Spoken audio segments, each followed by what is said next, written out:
오늘 말씀의 제목은 아무것도 안 하면 아무 일도 일어나지 않는다 라는 제목입니다. 제목이 열일 다 했습니다. 무슨 말을 하려고 하는지, 오늘 말씀을 어떻게 전할지 감이 오시지요. 아마도 감을 잡으셨을 줄 믿습니다. 제가 우리 교회에 왔던 목회 실습생들에게 마지막 당부하는 말이기도 했습니다.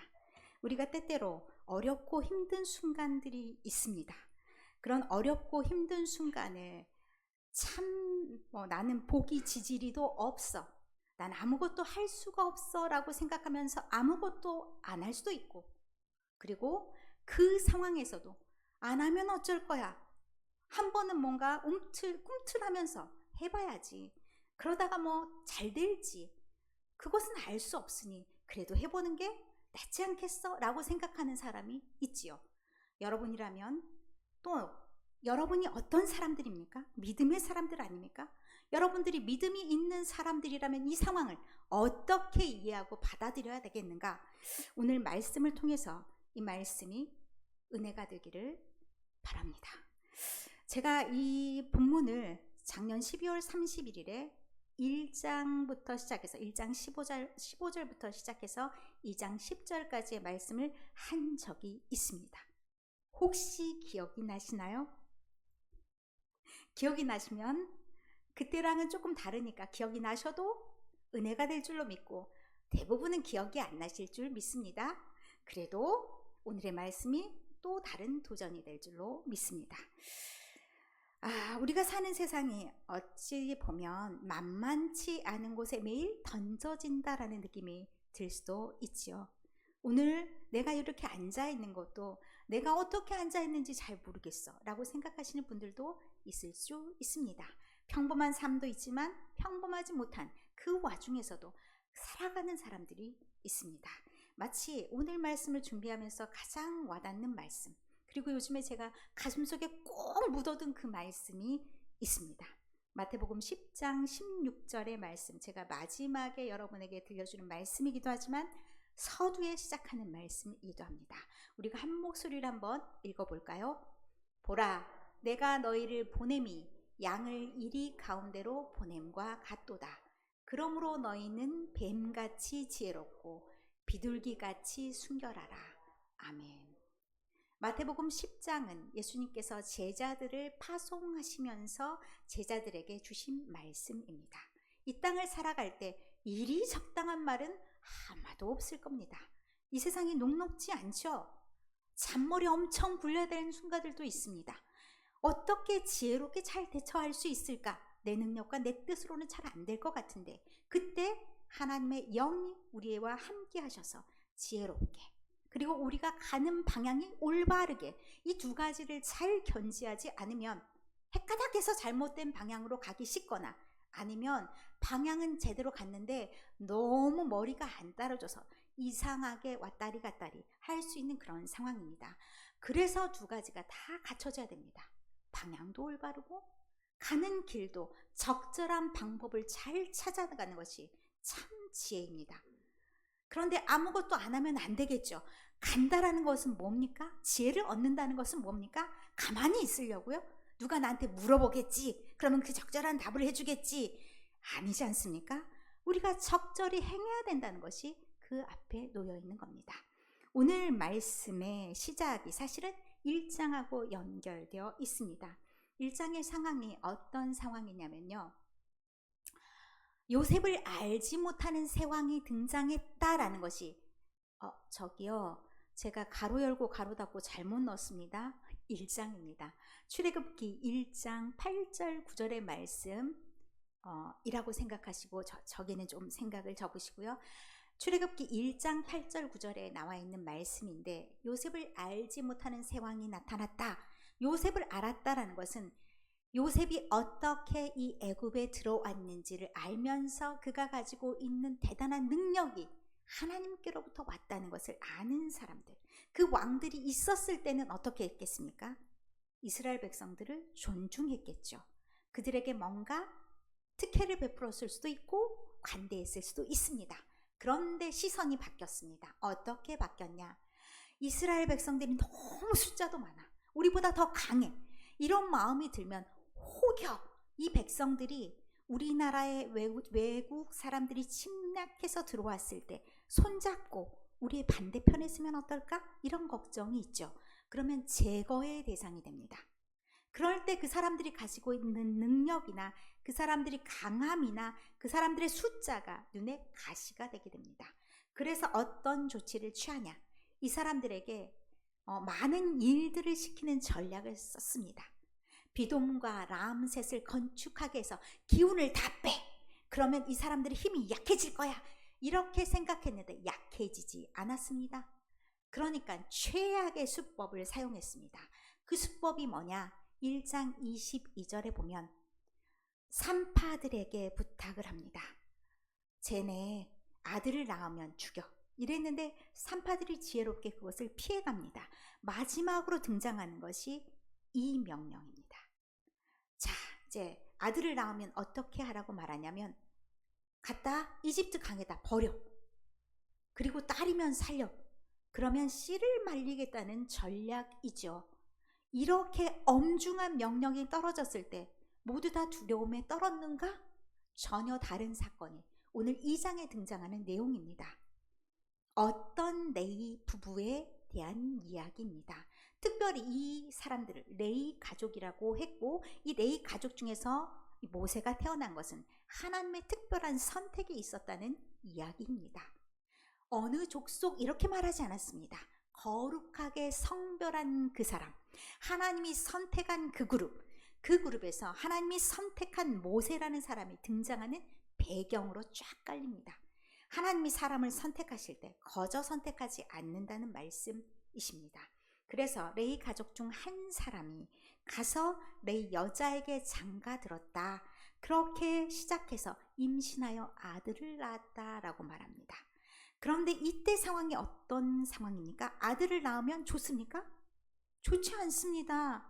너무 갈등이 생기는 상황입니다. 이 아들을 강에다 버려야 되나? 아니면 이 아들을 살려야 되나? 살리면 우리 가족이 다 죽을 수도 있는 그런 상황이죠. 바로가 명령을 내린 겁니다. 바로가 어떤 명령을 내리든 그 말은 신의 명령과도 같이 받아들여야 되는 게 애굽입니다. 거기에서 자기들은 애굽 사람도 아닙니다. 이스라엘 백성입니다.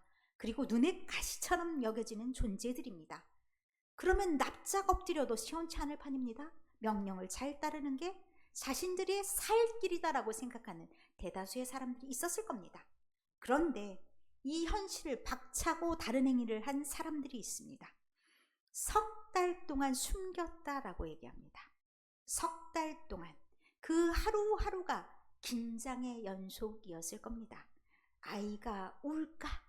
아이가 울 것 같으면 먼저 젖을 주고, 아이가 무슨 상황이 있을까 애지중지, 모든 눈이 그 아이에게 다 쳐다보는 관찰자가 되었을 것입니다. 그 가족이 우리가 나중에 알게 되지만 아론도 있고 미리암도 있고 있습니다.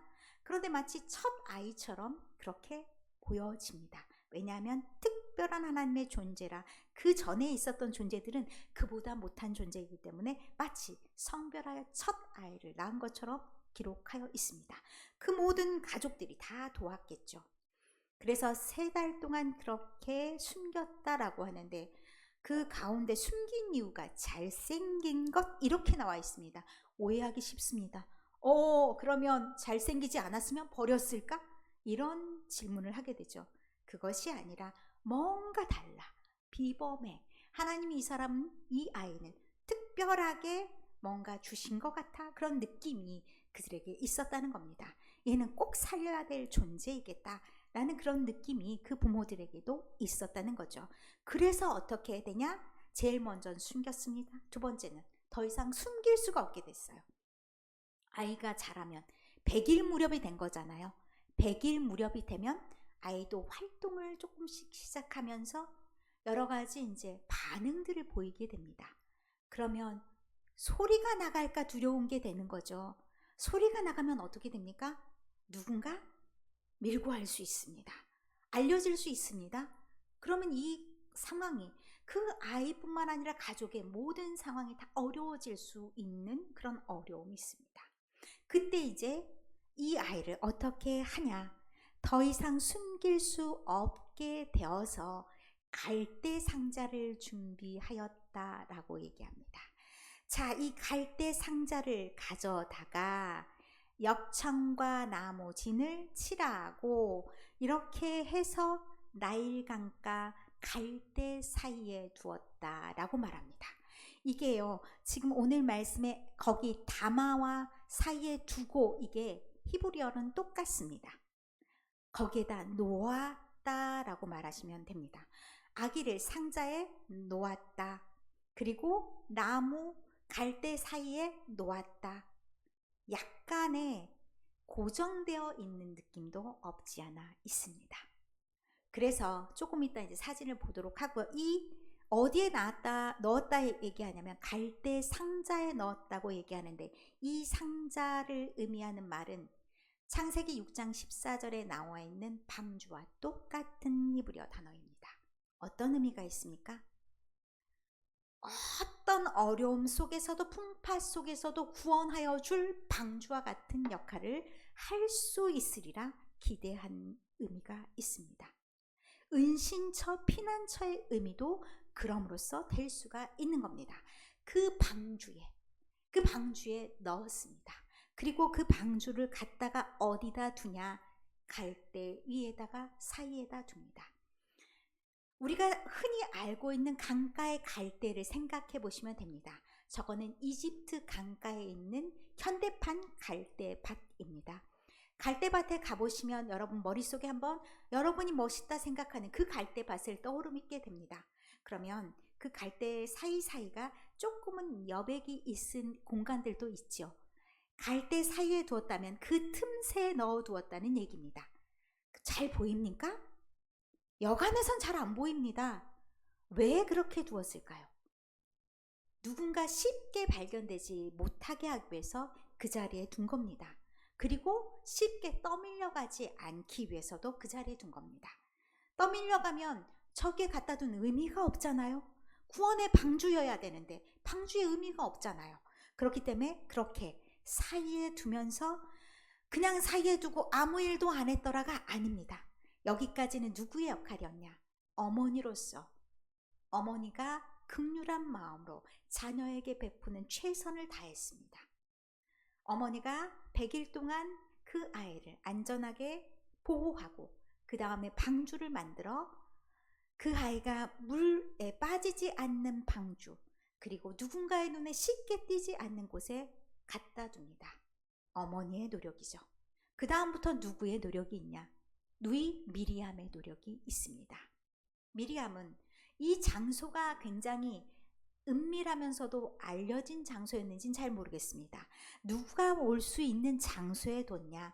바로의 딸, 공주님이 오실 수 있는 그 장소에 아이를 두었습니다. 이곳은 목욕하는 곳이죠. 의식적인 목욕을 위해서도 필요했던 장소이기도 하고 아마도 왕궁 근처에 있는 장소였을 겁니다. 그래서 공주가 나와서 목욕할 수 있는 그 위치에다 아이를 갖다 둡니다. 그리고 나서 어떻게 되어가는지 그 일을 보기 위해서 미리암이 보초를 서고 있습니다. 너무 가까이 있으면 티나니까 멀리서 되어지는 상황을 지켜보고 있습니다. 그리고 누가 나타나는지 봅니다. 이 지켜본다는 것은 혹시 바람이 좀 많이 불어서 이 방주가 떠내려갈까? 이 상자가 떠내려가면 어떡하나? 그래서 만약에 흘러가면 다시 좀 제대로 된 이체다 그냥 놔두고 이 역할까지도 감당했겠죠. 그날 갖다 놨다고 바로 당장에 그 사람이 왔는지 그것도 잘 모를 일이지 않습니까? 그런데 이제 바로의 공주가 도착했습니다.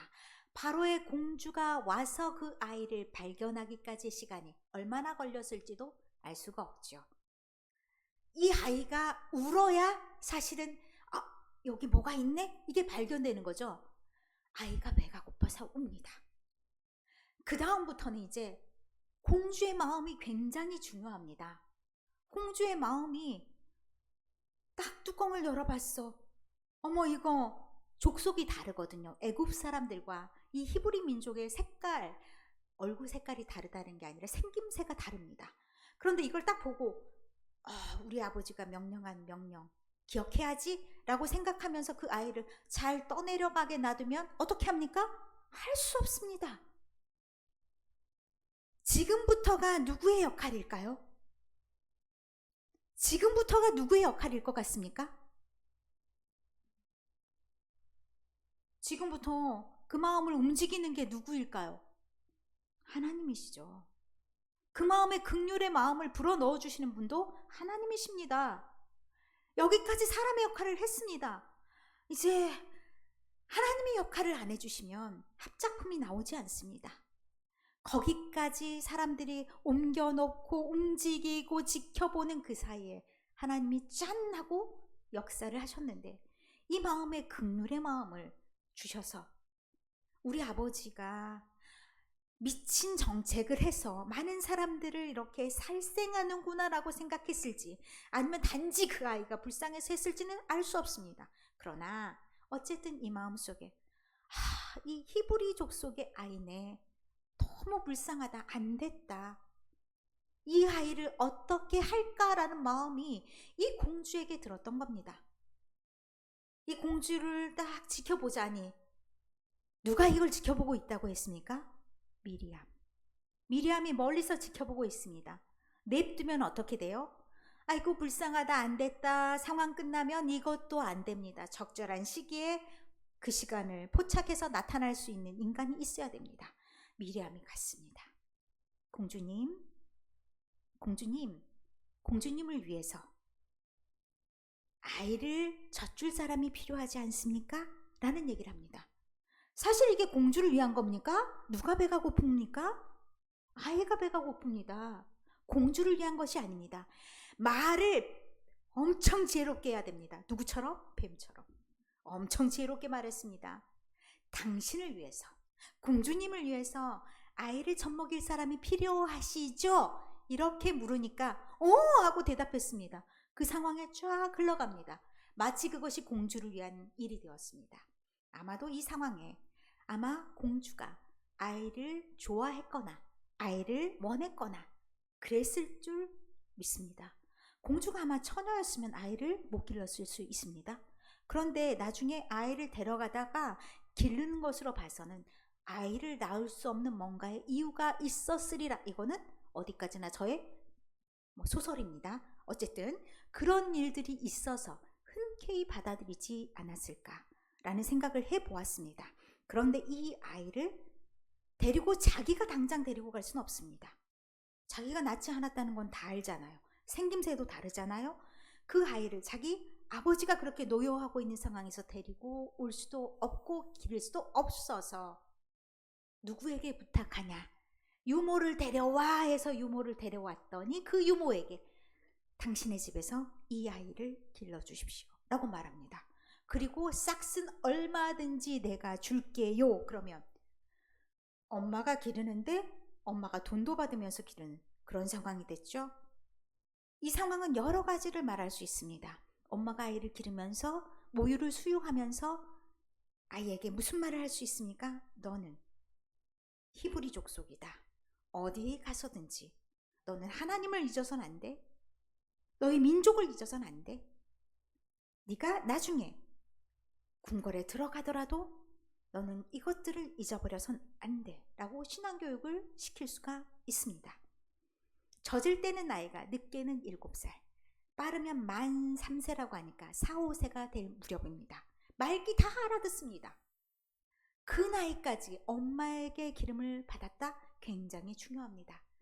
그 모든 상황을 이렇게 이끌어가는 사람들 누구였습니까? 엄마와 누이와 이 합작품으로 그들이 할 수 있는 최선을 다했습니다. 그러면 그 과정에서 이끌어가신 하나님은 놀고 계십니까? 아닙니다. 우리 사람들이 하는 말들도 흔한 말이 있습니다. 하늘은 스스로 돕는 자를 돕는다. 가만히 손 놓고 있지 마. 어렵고 힘들다고 포기하지 마. 뭐라도 해. 할 수 있는 거, 눈에 보이는 일들을 하다 보면 그것이 곧 부메랑처럼 나에게 돌아오는 것인데 그 일이 반드시 너를 거역하지 않아. 역사를 이루어 나가는 것은 이렇게 힘든 상황 속에서도 개인의 역사든 나라의 역사든 민족의 역사든 세계를 이끌어 나가는 역사든 그런 노력에 의해서 만들어가는 거지, 아무 일도 하지 않고 자포자기하는 사람들에 의해서는 아무것도 이루어지지 않는다는 말씀을 오늘 말씀을 통해서도 들려주십니다. 요즘에 청년들이 이생망 이란 말을 씁니다. 이번 생은 망했어. 약어를 참 많이 쓰죠. 줄여서. 그러면 어떻게 하기 쉽냐? 아무것도 안 하기 쉽습니다. 그런데 그들만의 문제일까요? 우리도 참 이런 게 많이 있습니다. 우리 순간에 딱 봤을 때 내가 해서 맨 땅에 헤딩이다 말하죠. 아무 도움이 안 돼. 뭐 계란으로 바위치기 해봤자 아무 소용이 없어. 그러면 어떻게 됩니까? 아무것도 할 힘도 생기지 않고 이미 정신부터 무너지기 시작합니다. 그렇게 해서는 무슨 일을 이룰 수 있겠습니까? 아무 일도 할 수가 없습니다. 우리 개인적인 어려움이 있을 때, 우리 교회로서 어려움이 있을 때, 우리의 나라의 어려움이 있을 때, 혼자만의 어려움이 아닐 때 더더군다나 그것이 핑계가 되기 쉽습니다. 못하는 상황에 어떻게 하라는 거야? 이런 말을 하기 참 쉽죠. 그러나 그 상황에서도 하는 사람은 합니다. 그래서 어떤 일들이 일어나냐? 그 다음이 생기는 겁니다. 여러분 어떻게 하시겠습니까? 여러분의 상황이 또 여러 가지 상황들이 안 된다고 물러 앉아서 그냥 엉엉 울기만 하겠습니까? 지금은 우리가 물러서서 앉는다 해도 아무도 말할 사람 없어 이렇게 생각할 수도 있는 상황입니다. 그러나 그 상황에서도 일어나서 일하는 사람은 일합니다. 그런 사람이 내일을 만들 수 있는 것이고 그런 사람들과 함께 하시는 하나님을 만날 수가 있는 겁니다. 아무것도 여러분이 하지 않으면 아무 일도 일어나지 않습니다. 여러분이 움직이셔야 하나님이 돕는 하나님이 역사하시고 일하심을 믿기 바랍니다. 오늘도 역사하시는 그 하나님, 여러분이 입이 되고 여러분이 손과 발이 되어서 여러분이 하실 수 있는 일들을 할 때 그때 하나님이 여러분의 미래 속에서 기적을 이루시고 여러분에게 능력과 지혜를 주셔서 다음을 감당할 수 있도록 해주십니다. 우리가 할 일만큼은 우리가 해놔야 다음도 있을 수 있습니다. 오늘 우리의 상황 여러 가지로 힘들다, 어렵다 말할 수 있습니다. 그러나 그것이 우리의 핑계가 되지 않고 우리가 살아낼 수 있을 만큼의 살아냄이 반드시 필요할 줄 믿습니다. 우리 주변의 많은 상황들을 보면서 또한 우리가 기도해 줘야 되죠. 그들도 나와 같이, 그들도 우리와 같이 뭐라고요? 잊지 마십시다. 우리의 상황이 어려울수록 뱀같이 지혜롭기를, 비둘기같이 순결하기를 바라시면서 우리를 세상 속으로 밀어내시는 하나님을 만나시기를 바랍니다. 어떻게 했습니까? 강가에다 놓았습니다. 그 마음이 예수님께서 세상 속으로 제자들을 파견하셨을 때 그 마음과 똑같으리라고 생각합니다. 여러분은 당장에 이 교회 문을 박차고 나가는 순간 여러분 상황 속에서 여러 가지 일들을 만날 수밖에 없습니다. 평안하지 않는 상황일 수도 있습니다.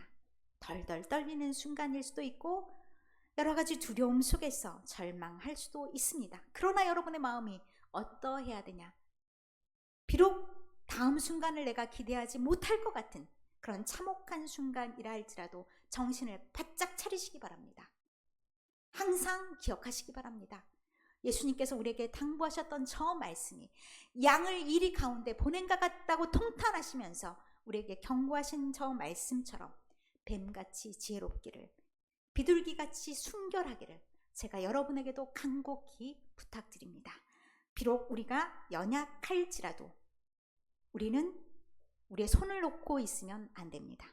오늘 우리가 할 수 있는 우리의 최선을 다할 때 하나님께서 그 다음을 손잡고 책임져 가면서 만들어 가실 줄 믿습니다. 오늘도 그 하나님을 믿으며 여러분 힘있게 살아가시는 그런 여러분 모두가 되시기를 바랍니다. 그런 여러분 뒤에 기도하는 저와 또 기도하는 새벽 우리 기도팀이 있습니다.